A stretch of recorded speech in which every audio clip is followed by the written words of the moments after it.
داشتیم از مشهد می‌اومدیم یه دفعه اومد بعدی پیچید جلومون اومد پیچیدون دون کشیدن و یه دونه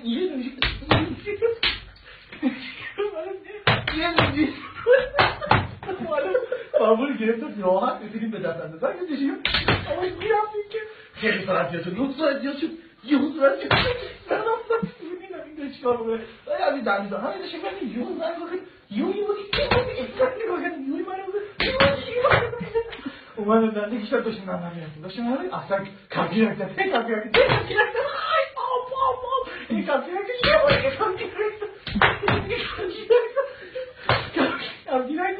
من ایستادم آقا چی مگه؟ آقا چی مگه؟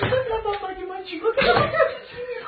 گفتش هیچی فقط واسه مداری دست کنم که مداری کن درم بودم مداری چیزی میخواد گفت نه من چیزی خواست من جمعی کن خواست جمعی کن من دست کنم یو مداری کن درم بودم گفت این چیه؟ گفتم ویخن آقا یه دفعه داشتم گاز میاد داشتم میاد میرم چی خدا هر کسی خب من این جلوتر این چی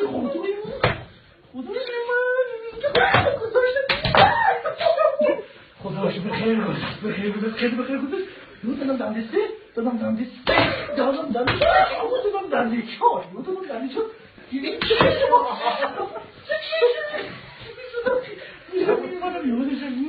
کشیدم من بود یه ایستاد گیره بودن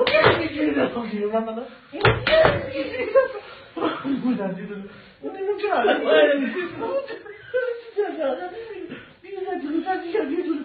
کمک کننده من خواب بود گفتم چرا خوابی؟ چرا خوابی؟